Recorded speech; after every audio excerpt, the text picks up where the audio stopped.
조국 전 법무부 장관이 오늘 법정에 섰습니다. 검찰이 조 전 장관을 처음 기소한 지 4개월여 만입니다. 저를 최종 목표로 하는 검찰의 전방위적 저인망 수사가 있었습니다. 마침내 기소까지 되었습니다. 고통스러운 시간이었습니다. 그렇지만 이유를 불문하고 국민 여러분께 송구합니다. 이제 조 전 장관과 검찰의 진실 가르기가 시작된 겁니다. 저희 JTBC는 이 재판 과정을 꾸준히 취재하고 정확하게 보도하겠습니다. 먼저 송우영 기자입니다. 오전 9시 40분쯤 조국 전 장관은 직접 운전하고 온 차에서 내려 취재진 앞에 섰습니다. 국민께 송구하다고 했고 그동안의 검찰 수사가 잘못됐다는 입장도 명확히 밝혔습니다. 검찰이 왜곡하고 과장한 혐의에 대해서 사실과 법리에 따라 하나하나 반박하겠습니다. 오랜 시간이 걸릴 것입니다. 그렇지만 지치지 않고 싸우겠습니다. 재판 과정에서 검찰의 주장을 자세히 반박하고 과잉 수사의 문제점도 지적하겠다는 의지를 표현한 걸로 보입니다. 지난해 말 재판에 넘겨지자 조 전 장관의 변호인단은 이제 검찰의 시간은 끝나고 법원의 시간이 시작됐다고 밝힌 바 있습니다. 조 전 장관은 기자들이 검찰의 주장에만 따라가지 말라고도 했습니다. 언론 여러분께 부탁드립니다. 검찰의 공소 사실만을 일방적으로 받아쓰지 말아주십시오. 변호인의 반대 신문 내용도 충실히 보도해 주시길 바람하지 않습니다. 오늘 공판에는 조 전 장관과 함께 직권 남용 혐의로 기소된 백원우 전 청와대 민정비서관과 박형철 전 청와대 반부패 비서관도 출석했습니다. JTBC 송우영입니다. 재판 핵심은 유재수 전 금융위 금융정책국장의 감찰을 부당하게 중단한 것이냐죠. 검찰은 조 전 장관이 직권을 남용해 중단하게 했다고 주장했고 조국 전 장관 측은 중단이 아니라 정상적인 절차에 따른 종결이라고 반박했습니다. 최윤경 기자입니다. 검찰의 공세는 일관됐습니다. 여권 인사들의 청탁을 받은 조국 전 장관이 유재수 전 금융위 정책국장에 대한 감찰을 중단시켰다는 겁니다. 유 전 국장을 감찰한 이인걸 당시 특별감찰반장의 법정 증언도 나왔습니다. 윗선의 지시로 감찰이 중단됐다고 주장했습니다. 이 전 특감반장은 상사인 박형철 반부패 비서관에게 비위 사실을 보고했지만 유재수가 사표를 낸다고 하니 감찰을 더는 진행할 필요가 없다는 답변이 돌아왔다고 했습니다. 여권 인사들의 구명운동으로 심리적 압박을 받았다고도 했습니다. 하지만 조 전 장관 측은 감찰 중단이 아니라 종결이라고 맞섰습니다. 감찰을 시작하고 끝내는 권한은 민정수석에게 있고 규정대로 금융위에 감찰 결과를 통보했다는 겁니다. 유 전 국장이 사표를 내면 감찰 대상이 아니기 때문에 감찰을 계속할 필요가 없다고 판단했던 것이란 취지로도 말했습니다. 함께 기소된 백원우 전 민정비서관과 박형철 전 비서관도 당시 감찰이 원활하게 진행되지 못하는 상황이었기 때문에 사표를 받고 감찰을 종료하는 정무적 결정을 한 것이라며 직권남용이라고 볼 수 없다고 주장했습니다. JTBC 최윤경입니다.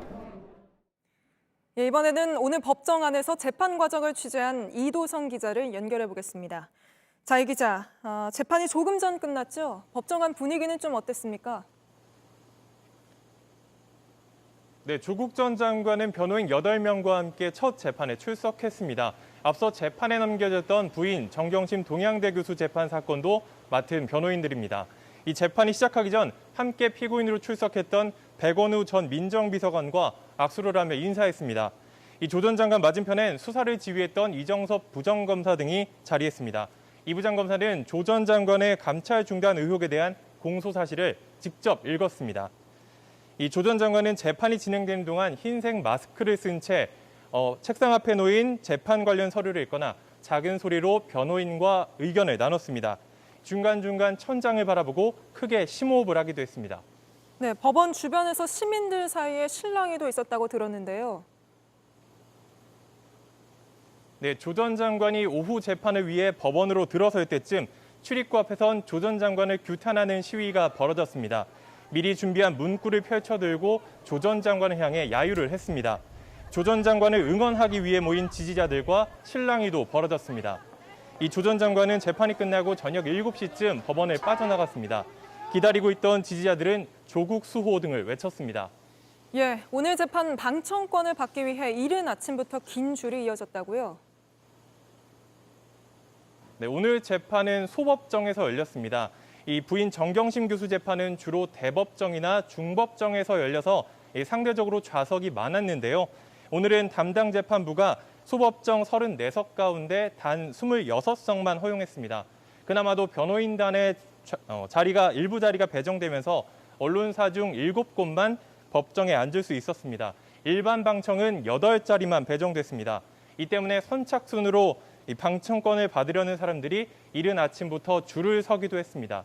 다음 재판은 다음 달 5일에 열립니다. 네, 잘 들었습니다. 이도성 기자였습니다. 그런가 하면 조국 전 장관의 아내 정경심 교수가 모레 풀려나 앞으로는 불구속 상태에서 재판을 받게 됩니다. 검찰이 구속영장을 추가로 내달라고 했지만 법원이 받아들이지 않은 겁니다. 이 내용은 오효정 기자가 취재했습니다. 입시 비리와 사모펀드 등과 관련한 의혹으로 재판을 받고 있는 정경심 교수는 지난해 11월 11일 구속 상태로 기소됐습니다. 형사소송법상 구속은 1심에서 최대 6개월까지 가능해 오는 10일에 구속기간이 끝납니다. 검찰은 지난달 27일 재판부에 추가로 구속영장을 발부해달라는 의견서를 냈습니다.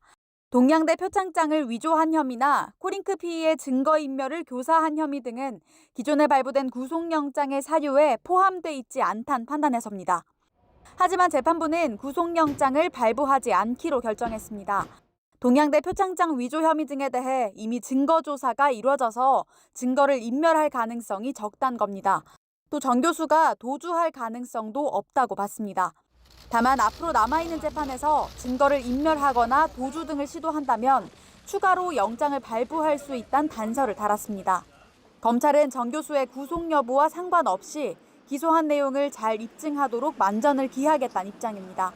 정 교수의 다음 재판은 오는 14일 열립니다. 모레인 10일 서울구치소에서 풀려나는 정 교수는 불구속 상태로 법정에 나오게 됩니다. JTBC 오효정입니다.